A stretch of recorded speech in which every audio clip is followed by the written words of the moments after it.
اللهم صل وسلم وبارك على محمد وعلى آل محمد، رسولنا النبي الأمي المبعوث رحمة للعالمين، خاتم الأنبياء والمرسلين، نور هذه الأمة وضياؤها، مباراة في الدوري الإقصائي وشفيعنا يوم الحساب. مواجهة أوروبية من العيار الثقيل اليوم. لحظات قليلة الآن تفصلنا عن بداية مباراة بايرن ميونخ الذي سيقابل نادي الملك ريال مدريد.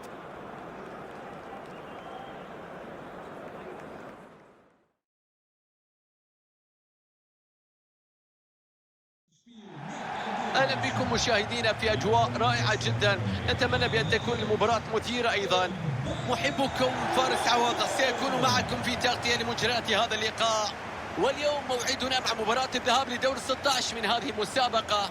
فريق البايرن في مواجهه الميرينج ريال مدريد. اليوم تبدأ حسابات التأهل لربع النهائي بين مواجهتي الذهاب والإياب. تكون ضربة البداية في الذهاب هي المؤشر ببداية التنافس حسابيا بحسابات التأهل أو رياضيا في الملعب وبين اللاعبين.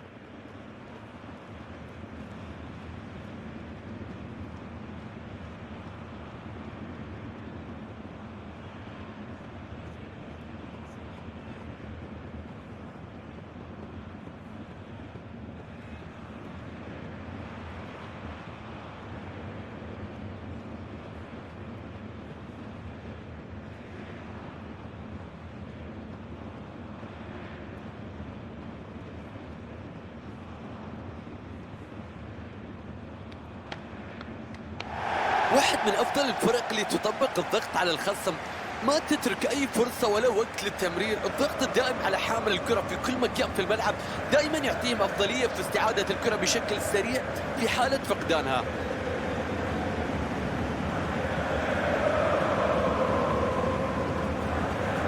التواجد في دور 16 أمر تقليدي بالنسبة لريال مدريد. لا أعتقد بأن أحد يتذكر متى غادر الملكي دوري الأبطال من دوري المجموعات.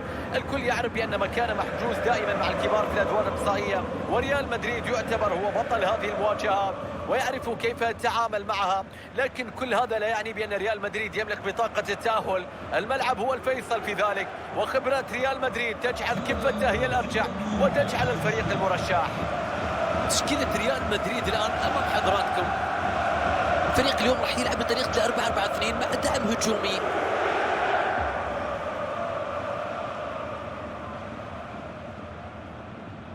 بالنظر إلى شعبية كرة القدم حول العالم، يعتبر الكثيرون الآن بأنها اللعبة الأجمل في العالم والأمتع بين الألعاب الرياضية. هذا الوصف تحديدا ظهر لأول مرة على الساحة عن طريق الملك الأسطورة البرازيلية بيليه على هذه الرياضة، وقال بأنها اللعبة الجميلة.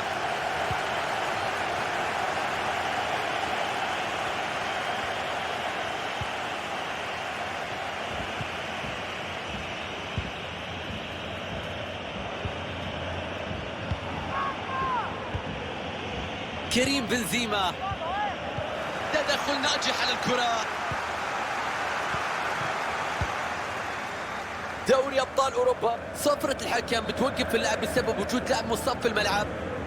أعتقد المدرب راح يضطر للتغيير، الإصابة قوية واللاعب ما راح يقدر يكمل المباراة، في تبديل اضطراري في هذه اللحظات.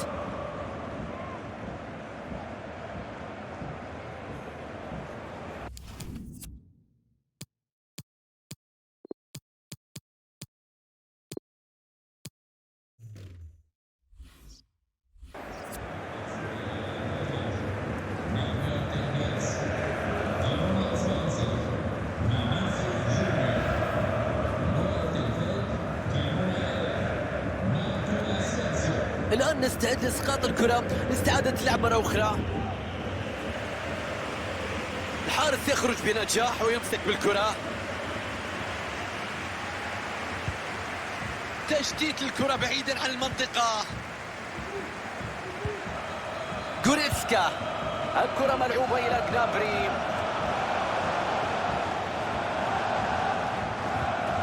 كايل ووكر، تدخل سليم، الكرة إلى رمية التماس.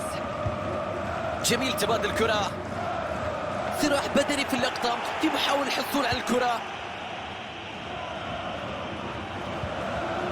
كريستيانو رونالدو، تسديدة من مسافة بعيدة. بعيدة لكن التصدي كان في الموعد. غير معقول هذه اللقطة، هذه كيف تضيع؟ كانت كرة هدف، لن تأتي فرص كثيرة في المباراة كهذه الفرصة. مجهود طيب في الاحتفاظ بالكرة. توماس مولر،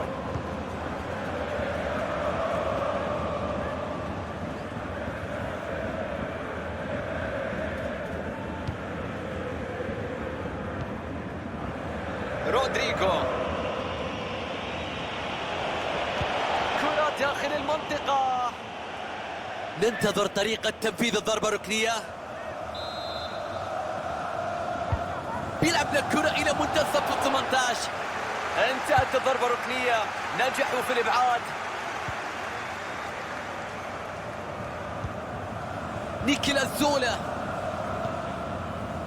بتروح عند جوريتسكا. الأضواء كلها على كريم بنزيما في مباراة اليوم. أخبار كثيرة خرجت في الآونة الأخيرة تتحدث عن نية اللاعب في الاعتزال في نهاية الموسم الحالي. أخبار قد تكون صحيحة بنسبة كبيرة نظرا إلى سن اللاعب وإلى أن هذا الأمر متوقع بنسبة كبيرة، لأن أحيانا يرفض الجسم رأسية قوية لكن وجدت حارس المرمى. الله على التصدي، فرصة كبيرة بتضيع في هذه اللحظات. هذه كيف تضيع؟ ربما لا تعود هذه الكرة مرة أخرى. ما زالت الفرصة خطيرة بعد تدخل حارس المرمى. تصدي ممتاز لحارس المرمى.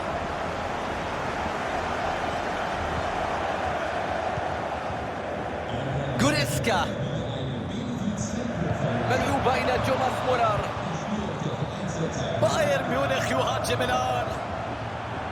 فرصة لإرسال كرة عرضية من مكان ممتاز. كرة بتروح للمنافس، عرضية في المنطقة، لكن حارس المرمى هنا يتمكن من الإمساك بالكرة وينهي الخطورة. رودريغو،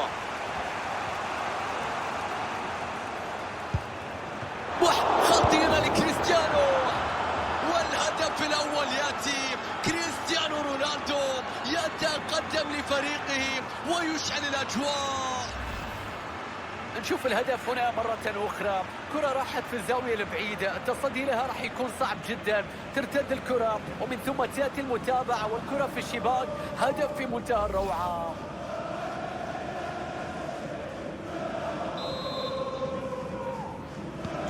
هدف أول في المباراة. تقدم الآن بهدف مقابل لا شيء.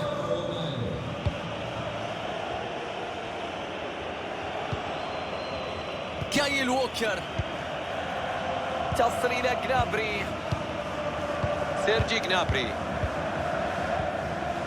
تمرير الكرات يتم بشكل مميز جدا في المقدمة من أجل خلق فرصة ومساحة للتسجيل. ضغط عالي جدا في الأمام. توماس مولر يضرب.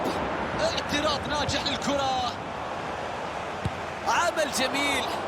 الله على التصدي للكرة. يتصدى للتسديدة ويمنعها من الوصول إلى المرمى.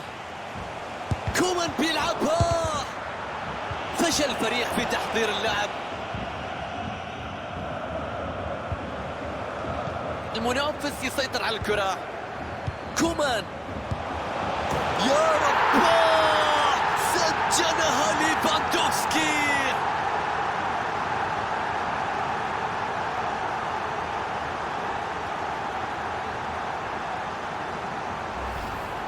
نشوف إعادة الهدف.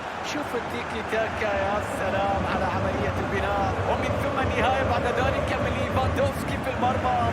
كرة كانت من مسافة قريبة، من الصعب أن تضيع. الفريق تلقى هدف في التعادل. المدرب غير راضي عن هذا الموقف نهائيا. هدف في التعادل، إذن النتيجة الآن 1-1.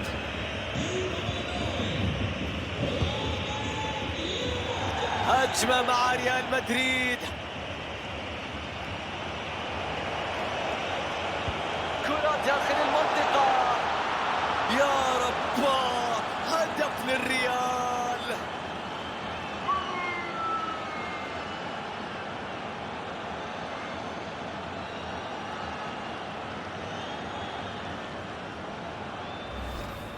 نشوف كرة الهدف مرة أخرى. البداية كانت عرضية لتصل بعدها كرة خطيرة إلى دون كريستيانو واللي حولها براسه إلى المرمى.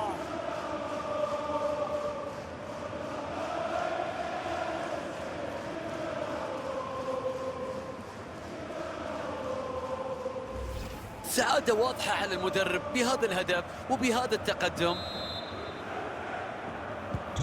النتيجة الآن 2-1 والكرة تعود إلى منتصف الملعب. دقيقة واحدة كوقت بديل في المباراة. من ليفاندوفسكي تنتقل المنافس. النتيجة 2-1 مع نهاية الشوط الأول.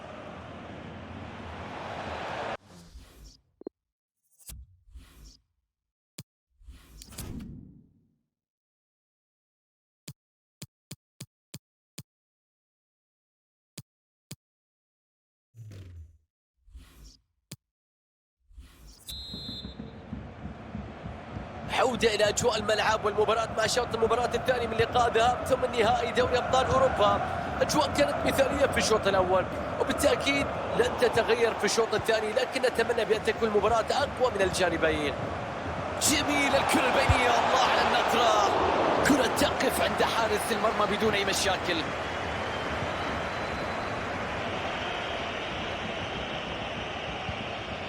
ماركو أسينسيو، ملعوبة إلى رونالدو. الكرة الآن مع الفريق الخصم.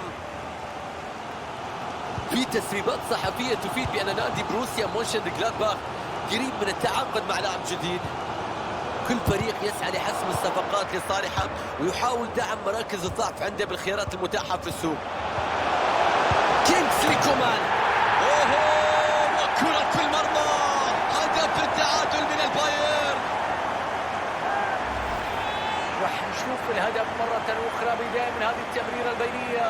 بعد ذلك تأتي اللحظة الأجمل بالتسديدة القوية والكرة التي تذهب مباشرة داخل الشباك.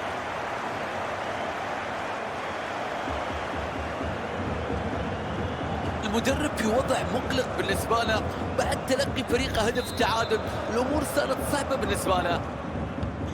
والآن نعود مرة أخرى لنقطة البداية مع هذا التعادل في لقاء مليء بالتحولات والمتغيرات.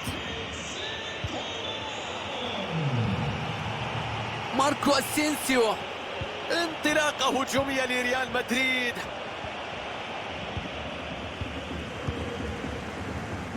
بالنسبة إلى المباراة الثانية في ذهاب ثمن نهائي دوري أبطال أوروبا، الجميع ينتظر لقاء فريق ريال مدريد التالي حيث سيقابل الفريق البافاري المرعب بايرن ميونخ خارج ملعبه. أكيد كلا الفريقين سيقدم مباراة كبيرة في هذه المواجهة بالنظر إلى قيمة الويفا الشامبيونز ليج وأجواء البطولة بالتأكيد وحجم المتابعة.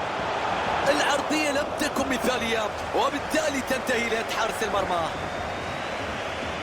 الثلث الأخير من المباراة يبدأ في هذه اللحظات، متبقي فقط 30 دقيقة. فرصة للتقدم في المباراة. شوف ردة الفعل، الله على مانويل نوير ينقذ المرمى.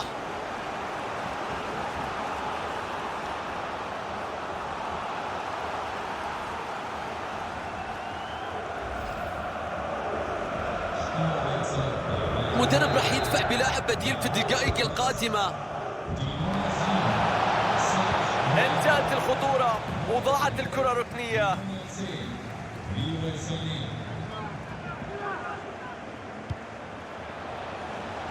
إمكانية الكرة العرضية،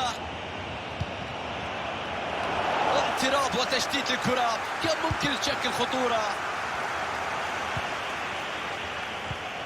أسينسيو، تألق في بعض الكرة.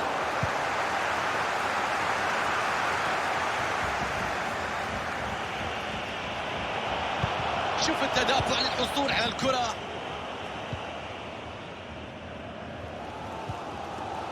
غوريتسكا، فرصة الآن للكرة مرتدة. النتيجة متعادلة واللعب بهدوء من أجل تسجيل التقدم الآن. 20 دقيقة كل ما تبقى. قد نشاهد كرة هدف في هذه اللحظات. الله على التصدي يا نوير، ثقة، ثبات، هدوء، تركيز غير عادي في موقف تقوم ركنية تتنفذ والحارس بكل شجاعة بعد الخطورة.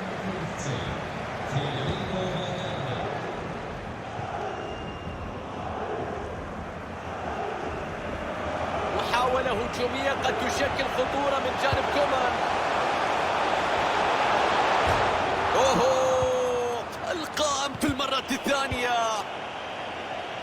حارس المرمى يخطف الأنظار. هذه لحظته، هذه دقيقته. الله على تصدي أكثر من رائع في اللقطة الماضية. في الوقت المناسب يتدخل ويقطع الكرة.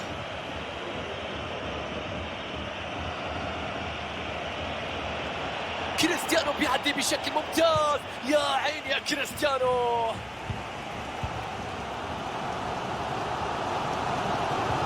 استمع إلى هدير المدرجات، صوتهم يعلو فوق كل شيء. التعادل ليس كافيا، لا يرضيهم، يريدون الفوز، يحفزون اللاعبين، التقدم إلى الأمام وخطف الانتصار. ضاعت الكرة.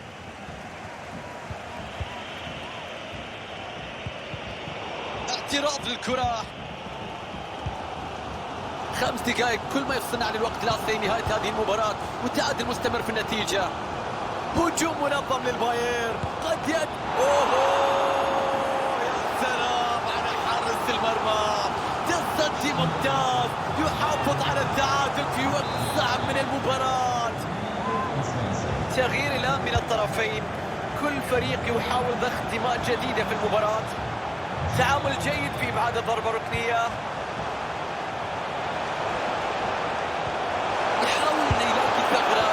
مجال.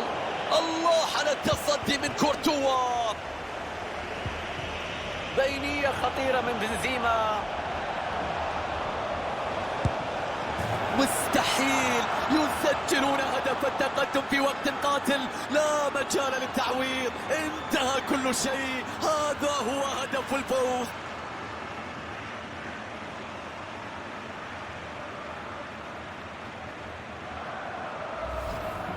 نشوف إعادة الهدف من جديد. هجمة مرتدة كانت سريعة وفي موقف 1 على 1 لا يمكن المغامرة بضياع الفرصة، وتسديدة قوية لا تصد ولا ترد.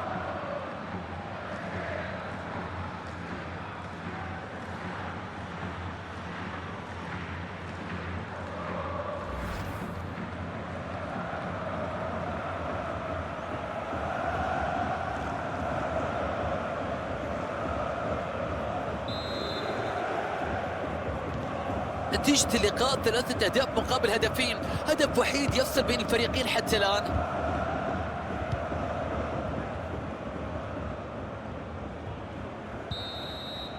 الحكم يطلق صافرة نهاية المباراة معلنا فوز ريال مدريد في مباراة الذهاب.